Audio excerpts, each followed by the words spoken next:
Daugiau nei prieš 4,5 tūkstančių metų tarp Tigro ir Eufrato upių gimė pirmieji pasaulio miestai, pirmasis raštas ir pirmosios valstybės. Tačiau kartu čia prasidėjo ir tai, kad žmonijos istorijoje kartosis dar tūkstantmečius. Karai dėl žemės, dėl vandens, dėl valdžios. Vos 20 km ilgio teritorija tapo kruvino konflikto priežastimi, kuris tęsiasi daugiau nei 100-metį. Miestai kilo ir žlugo. Valdovai skelbėsi dievų išrinktaisiais, o tūkstančiai žmonių žuvo kovoje dėl derlingų laukų. Kodėl pirmoji pasaulio civilizacija nesugebėjo susivienyti?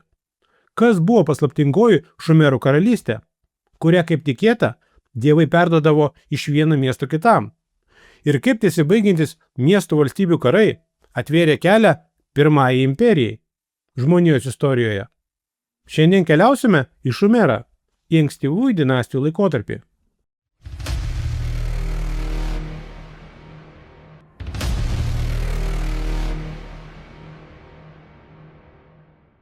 Sveikinus, draugai! Tęsime kelionę po senovės pasaulį.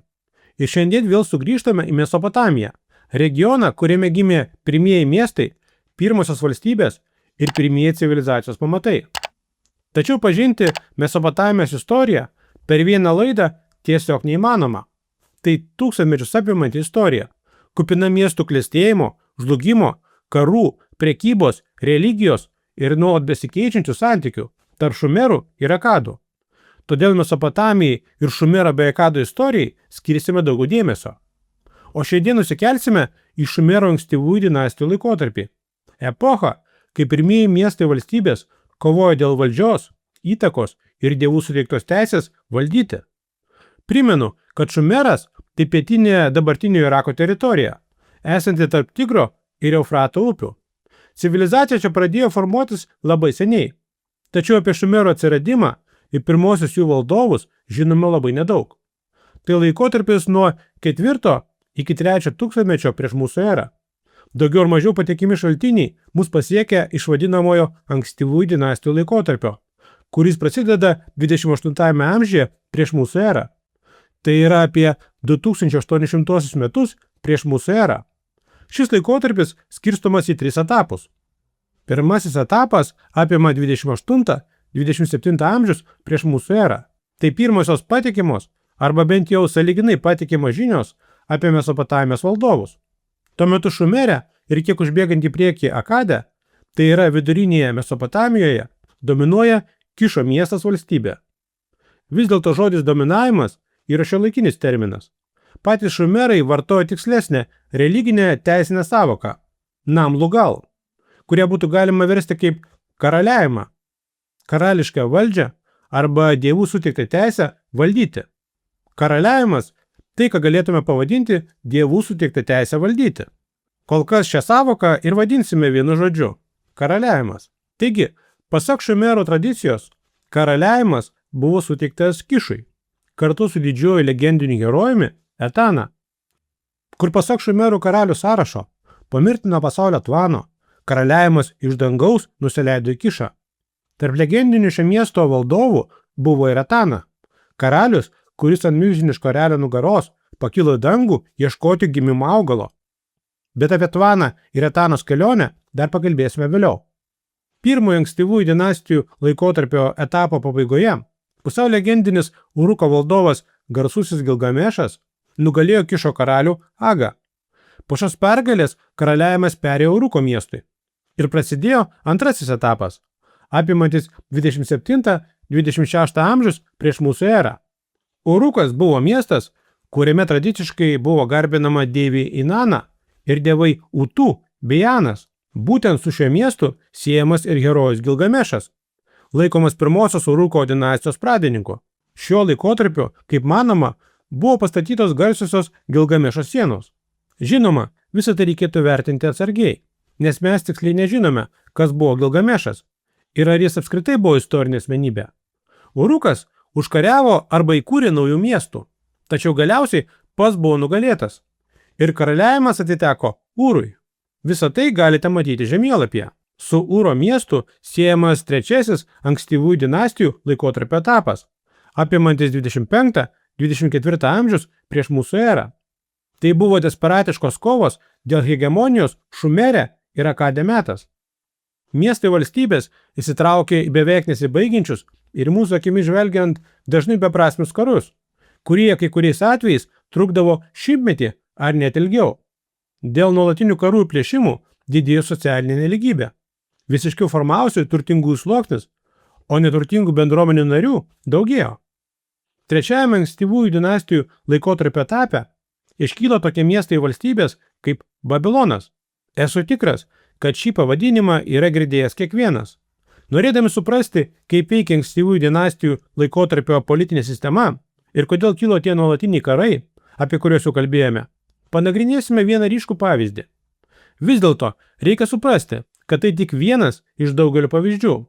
Tai konfliktas tarp dviejų svarbių miestų valstybių – Umos ir Lagašo. Tiksliau būtų jas vadinti nomais.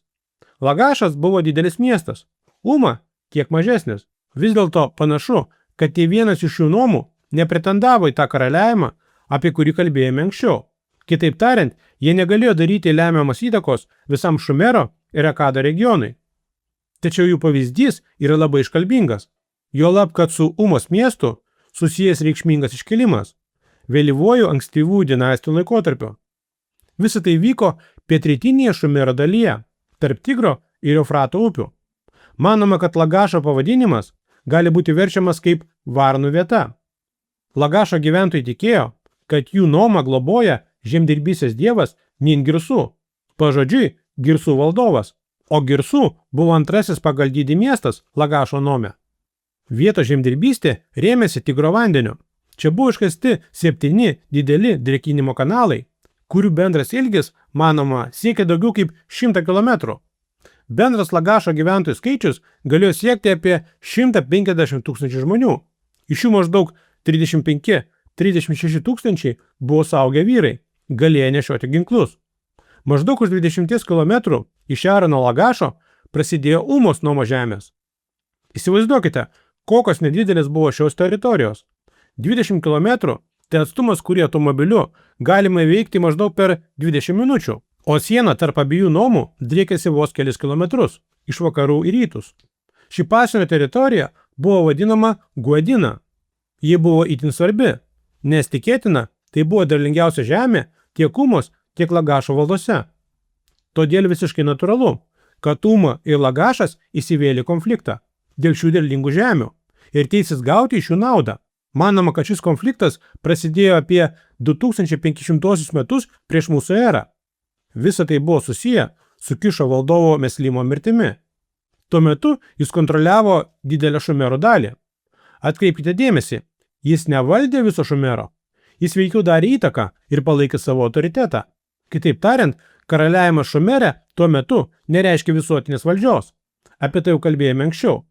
Priminsiu, kad visi miestai valstybės, nepriklausomai nuo savo dydžio, turto ir reikšmės, išliko nepriklausomi arba pusiau nepriklausomi. Taigi, kai prisimename, tuo metu karaliavimas priklausė Kišui, kur valdė karalius Meselimas. Jis nenorėjo karo tarp Umos ir Lagašo ir mėgino išspręsti ginčą dėl Guadinos teritorijos priklausomybės. Meslimas tiesiog padalijo ginčijimą teritoriją tarp Umos ir Lagašo. Apie tai išliko dantyraščių įrašų. Karalius Meslimas pažymėjo naują sieną, iškasdamas griovį, o ant stelos buvo iškaltas toks įrašas.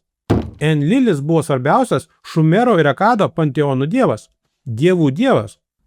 Enlilis, visų kraštų valdovas, visų dievų dievas, nustatė ribą Ningrisui ir Šarai. Šara buvo pagrindinis Umos miesto dievas. Toliau įraše sakoma, savo nepajudinamu žodžiu Meslimas, Kišo karalius, išmatavo šią ribą pagal Satarano nurodymą ir pastatė ten stelą. Sataranas buvo dievybė, siejama su teisingumu ir ginčų sprendimu.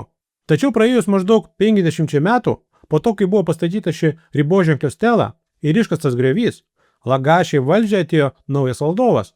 Priminsiu, kad tuo metu valdovai buvo vadinami Lugalais, pažodžiui didžiausias vyras. Naujasis Lagašų Lugalas buvo Urnančė. Jis nenorėjo paklusti Kišui, o jo politiką vėliau tęsė sūnus Akurgalas. Tuo metu Umoje valdė taip pat nepriklausomas ir karingas Lugalas vardu Ušas. Vis dėlto Ušui nepavyko išvaduoti Urnos iš Kišo įtakos.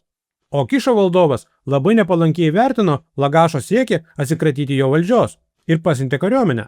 Uma prijungė savo nedidelės pajėgas prie Kišo kariuomenės ir kartu jie nugalėjo Lagašą. Vis dėlto ginčijama Guedinos teritorija atiteko Umai. Lagašo valdovas Akurgalas žuvo mūšyje. Jo įpėdiniu tapo sūnus Enatumas. Pirmaisiais savo valdymo metais Enatumas nesėmė aktyvios užsienio politikos. Didžiojo laiko dalį skyrė karo nuniokoto Nomo atkūrimui. Jis gerai įsiminė pamoką, kurią jam davė Kišo karalius. Ir jo sąjungininkė Uma. Atkūręs ūkį, Enatumas pradėjo kaupti išteklius, atsargas ir lėšas stipriai kariuomenį sukurti. Po kurio laiko jis jau turėjo galingą kariuomenę ir užpuolė Umą. Enatumas visiškai sutriuškino Umos kariuomenę.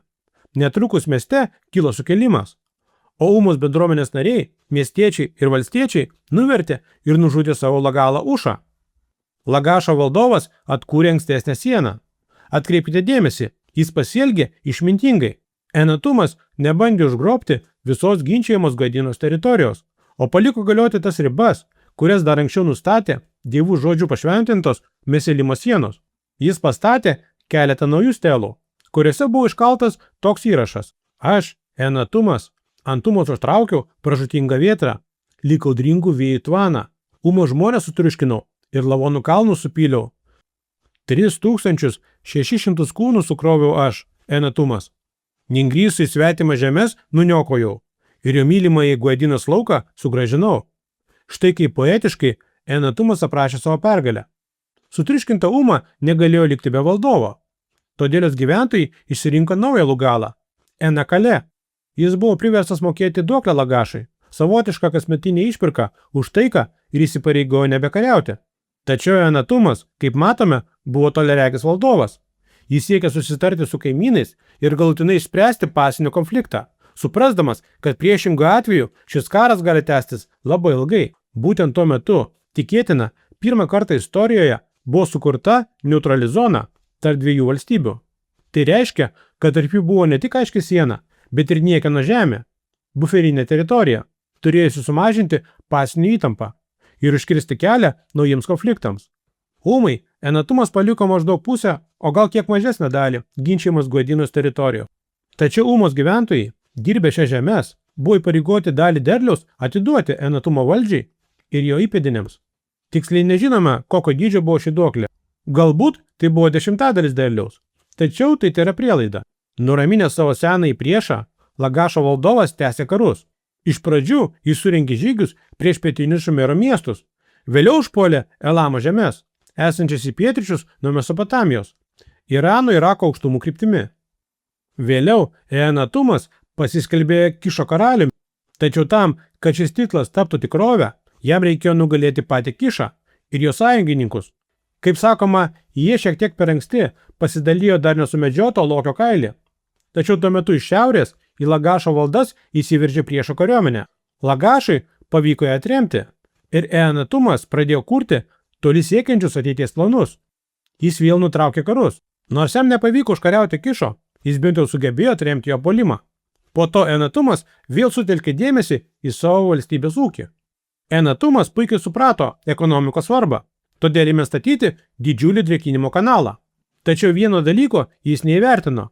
Taip, jis surengė žygį į Elamą, prisiplėšė didžiulius kiekius maisto atsargų, parsivarė daug vergų. Tačiau nugalėti Elamo gyventojai siekė keršto ir netrukus įsiveržė į Lagašo kontroliuojamas teritorijas. Lagašui pavyko atremti šį puolimą, tačiau tik didžiulių pastangų kaina. Pasinaudoję tuo, kad Enatumo kariuomenė buvo įsitraukusi į kovą su Elamu, Kišas dar kartą įsiveržė į Lagašo valdas. Tačiau Enatumas pasirodė esąs talentingas karvedys ir dar kartą nugalėjo savo priešus.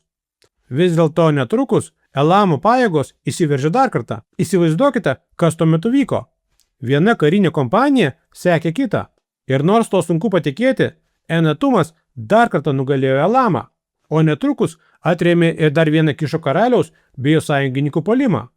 Kaip vėliau pasakytų senovės romėnai, tai buvo tikras triumfas. Vis dėlto panašu, kad būtent tuo metu Enatumas mirė. Galbūt jis neištvėrė nesibaigiančių karų naštos, galbūt buvo sužeistas ir mirė nuo žaizdų, o gali pakirto liga arba senatvė.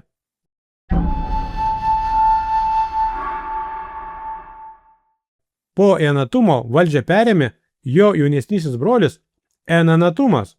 Įdomu tai, kad vienas brolis buvo vardu Enatumas, o kitas Enanatumas. Akivaizdu, kad jų tėvams, renkant vardų sūnums, šiek tiek pritrūko išradingumo. Tačiau Enanatumas, tapęs valdovu, jau buvo garbaus amžiaus. Tuo pat metu Umoje mirė Lugalas Enekalė, o jo vietą užėmė sūnus ir įpėdinis Urluma. Urluma nusprendė, kad Lagašas buvo sudaręs susitarimą su jo tėvu, tačiau jis pats jokių priesaikų nedavė, todėl nelaikė save saistomu ankstesnių susitarimų. Jis atsisakė mokėti Lagašui duoklę ir pasikvietė paslaptingus sąjungininkus iš šiaurės. Labai tikėtina, kad tai galėjo būti Kišo pajėgos arba likučiai tų Elamo kariuomenių, kurias kadaise sutriuškino Enatumas. Tačiau dabar, kai pergalingojo Enatumo nebebuvo, jo brolis Enanatumas karą pralaimėjo. Uma visiškai užėmė Guedenus teritoriją. Po pergalės buvo užversti Lagašo gynybiniai ir pasienio grioviai, sudaužytos pasienio stelos ir sunaikintos dievų šventyklos. Lagašo išliko tokia dantyraščio lentelė. Urluma, Umos valdovas, atėmė vandenį iš Ningrisų pasienio griovio ir Nanšės pasienio griovio. Sugriovė pasienio stelas ir jas sudegino. Sunaikino dievų šventovės pastatytas pasienio gyvenvietėje Nanmundakegaroje. Pasitelkė pagalbą iš svetimų kraštų ir sunaikino Ningrisų pasienio griovį. Enanatumas buvo garbaus amžiaus žmogus ir panašu prastos sveikatos. Jis negalėjo daug kariauti. Enanatumas nesugebėjo išsaugoti brolių užkariautų miestų ir teritorijų, o praradęs jo laimėjimus nebeistengė apginti net savo paties namų, Lagašo sienų. Panašu, kad Enanatumas gana greitai mirė. Tikėtina, kad tam įtakos turėjo tai, kad į sostą įsižengė jau būdamas garbaus amžiaus. Po jo valdžią perėmė sūnus Entemena. Ir žinoma, Entemena turėjo atkurti teisingumą. Bent jau tai taip suprato Lagašo gyventojai. Kitaip tariant, susigrąžinti tai, ką jų manimu buvo užgrobę prakeiktieji kaimynai iš Umos. Prie Ganodingos miesto įvyko mūšis, po kurio mus pasiekė toks įrašas. Entemena, mylimasis Enanatumo sūnus, nugalėjo Urluma. Urluma pabėgo, o Entemena naikino Umos kariuomenę iki pat miesto vartų. Jo Urlumos rinktinį 60 kovos vežimų būrį jis sunaikino prie Luma-Gernuntos kanalo, o Urlumos ir jo karių kūnus paliko lygumoje žvėrims ir paukščiams sudraskyti. Jų kaulus jis sukrovė 5 vietose. Taigi matome, kad jaunasis Lugalis Umos kariuomenę sutriuškino, jos valdovą nužudė ir pasiekė pačias nekenčiamiausių Umos miesto sienas. Tačiau čia iškyla neaiškumų. Lagašo šaltiniai teigia, kad Urluma žuvo mūšyje. Vis dėlto Umos šaltiniai pateikia kiek kitokią įvykių versiją. Esą umiečiai sukilo ir patys nužudė nesėkmingą savo valdovą ir karvedį. Lagašas negalėjo visapusiškai pasinaudoti šios pergalės vaisiais. Iš šiaurę nuo Umos buvo įsikūręs Šumero miestas Zabalamas. Jo kariuomenė, vadovaujama Lugalio vardu Ilis, nusiaubė Lagašo žemes, jas apiplėšė ir pasitraukė atgal į savo teritoriją. Tai buvo susilpninta tiek Lagašo ekonomika, tiek jos kariuomenė. Po šių įvykių Uma pasikvietė pergalingąjį Ilį valdyti ir jų miestą. Žinoma, Ilis, valdydamas jau 2 nomus, Umą ir Zabalamą, pradėjo savo valdymą išprovokuodamas naują konfliktą su Lagašu. Pagal ankstesnius susitarimus jis mokėjo Lagašui duoklę, tačiau sąmoningai sumokėdavo tik nedidelį jos dalį. Taip demonstratyviai parodydama savo nepagarbą. Entemena, valdęs tik vieną nomą, nenorėjo vienu metu kariauti su 2 miestais valstybėmis. Todėl mėgino ginčą išspręsti diplomatinėmis priemonėmis. Tuo metu Šumere iškilo naujas karvedys, tapęs Kišo Lugaliu. Keista, tačiau nepaisant gausybės išlikusių molinių lentelių, dantyraščių įrašų ir stelų, jo vardą mes nežinome. Vis dėlto panašu, kad tai buvo itin autoritetingas valdovas. Būtent jis atkūrė sieną, kurią dar pačioje šio konflikto pradžioje buvo nustatęs Kišo valdovas Meselimas. Kaip kompensacija Umai buvo leista daugiau nebemokėti duoklės Lagašui. Atrodė, kad konfliktas pagaliau išspręstas. Tiek Entemena, tiek Umos ir Zabalamo valdovas Ilis sulaukė senatvės ir mirė natūralia mirtimi. Jiems valdant, miestai valstybės daugiau nebekariavo. Tačiau, kaip suprantame, tuo viskas nesibaigė. Po Entemenos mirties Lagašo valdžią perėmė jo sūnus Enantumas II. Enantumas II gana greitai prarado valdžią, o kartu su jo nuopuoliu panašu, užgeso ir Lagašo valdovų dinastija, pradėta prieš 5 kartas. Atkreipkite dėmesį, konfliktas dėl palyginti nedidelės, vos 20 km ilgio Guadenos teritorijos tęsiasi nuo maždaug 2450 iki 2334 metų prieš mūsų erą. Iš viso apie 116 metų. Tai beveik tiek pat, kiek truko garsusis šimtametis karas tarp Anglijos ir Prancūzijos nuo 1337 iki 1453 metų. Ir svarbiausia, šis karas iš esmės nesibaigė niekuo. Ginčijama Guadenos teritorija, dėl kurios buvo pralieta tiek daug kraujo, galiausiai liko beveik tokioje pačioje padėtyje, kaip ir konflikto pradžioje. Tačiau ir to viskas nesibaigė. Vos pasibaigus taikos laikotarpį prasidėjo dar vienas karas dėl Guadenos, trukęs ne vieną dešimtmetį. Taigi, ši nedidelė vos 20 km ilgio teritorija krauju buvo laistoma maždaug 130 metų. Į ją veržėsi svetimos kariuomenės, dėl jos kariavo trečiosios šalys, tokie miestai kaip Kišas ir Zabalamas. Į šį nedidelį žemės lopinėlį į konfliktą buvo įtrauktos milžiniškos to meto karinės pajėgos. Kai skaitoma kai kurių mūšio aprašymus, skaičiai stebina. Į žygį išvyksta 5000 karių, iš jų 1000 žūsta, o dar trečdalis būna sužeisti.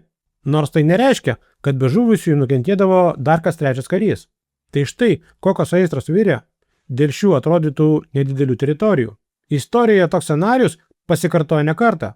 Ilgai trunkantis tarpusavio karai išsekina net ir stipriausias valstybės. Ir Šumeras nebuvo išimtis. Kol miestai valstybės kovojo tarpusavyje, šiaurėje jau kilo nauja jėga, netrukus pakeisinti visos Mesopotamijos istoriją. Tad kyla klausimas, kodėl su Šumerais viskas turėjo nutikti kitaip. Taip jie sukūrė miestus, taip jie sukūrė pirmąją civilizaciją. Tačiau jiems nepavyko sukurti vieningos valstybės idėjos. Valstybės su vienu valdžios centru, galinčių užtikrinti tvarką visame regione. Žvelgiant į ankstyvųjų dinastijų laikotarpio Šumerą, gali pasirodyti, kad jo likimas buvo nulemtas iš anksto. Miestų valstybių sistema, nepajėgi susitarti tarpusavyje, ilgainiui tapo pažeidžiama. Tačiau kodėl šie miestai nuolat kariavo? Atsakymą reikėtų ieškoti jų ūkinės veiklos ir ekonomikos sistemoje. Tigro ir Eufrato upės kasmet užliedavo aplinkinės žemės derlingų dumblų. Todėl dirvožemis buvo itin palankus žemdirbystei. Bet to klimatas čia buvo šiltas, o vandens išteklių, bent jau tinkamai organizavus drėkinimo sistemas, netrūko. Todėl Šumere buvo galima užauginti didelius maisto kiekius. Tačiau šį maistą išgauti nebuvo paprasta. Pavienis žmogus ar viena šeima tokiamis sąlygomis vargu ar būtų galėję ne tik atklestėti, bet net ir išgyventi. Jiems būtų sunku. Tam reikėjo daugybė žmonių, bendrų pastangų, statant kanalus, prižiūrint drėkinimo sistemas ir organizuojant žemdirbystę. Didelis bendruomenės, susitelkusios miestuose, turėjo galimybę ne tik išgyventi, bet ir sukurti didelį perteklinį produktą. Būtent šis perteklinis produktas leido statyti gynybinius įtvirtinimus, išlaikyti kariuomenę ir kurti sudėtingą administracinę sistemą, palikusi mums tūkstančius molinių lentelių. Tačiau kiekvienas miestas valstybė buvo beveik savarankiškas. Jiems nereikėjo nuolatinių sąjungininkų ar prekybos partnerių, kad galėtų išgyventi. Kitaip tariant, kiekvienas atskiras miestas galėjo pilnai apsirūpinti pats. Todėl tarp jų nesirado stiprus ekonominis poreikis vienytis į vieną bendrą valstybę. Ir todėl miestai valstybės buvo pasmerkti nuolatinį tarpusavio kovai. Nė vienas iš jų nepajėgė užkariauti visų kitų miestų ir ilgam įtvirtinti savo valdžios visame regione. Galiausiai Šumerai tai baigėsi labai skaudžiai. O šiandien tiek. Ankstyvųjų dinastijų laikotarpis atskleidžia mums ne tik pirmųjų miestų valstybių klestėjimą, bet ir jų silpnybės. Nuolatiniai karai dėl žemės, vandens ir valdžios ilgainiui išsekino Šumerą ir atvėrė kelią naujai galiai. Tačiau tai buvo tik pradžia. Jau kitoje laidoje kalbėsime apie žmogų, kuris pakeitė visą Mesopotamijos istoriją – Sargoną didįjį, dar vadinamą Sargonų senojų arba Sargonų užkariautojų, ir apie pirmosios imperijos gimimą. Jeigu ši kelionė į senovės pasaulį jums buvo įdomi, nepamirškite paspausti patinka ir suprenumeruoti kanalą, kad nepraleistumėte naujų laidų. Taip pat parašykite komentarą ir pasidalykite šią laidą su tais, kuriems įdomi istorija. O jei norite prisidėti prie šio projekto kūrimo ir padėti greičiau atsirasti naujoms laidoms, Kviečiu tapti kanalo nariais, tiesiog čia YouTube, arba rėmėjais paramos platformoje. Jūsų palaikymas padeda skirti daugiau laiko laidų kūrimui ir naujų istorijų pasakojimui. Be to, kanalo nariai rėmėjai gauna išankstinę prieigą prie naujų laidų ir gali matyti skirtinį tik jiems prieinamą turinį. Nuorodą į paramos platformą rasite aprašyme apačioje. Arba po video galite paspausti širdutės formos mygtuką Super Thanks ir atsiųsti vienkartinę paramą. Ačiū, kad remiate, ačiū, kad žiūrėjote. Iki kito susitikimo senovės pasaulyje.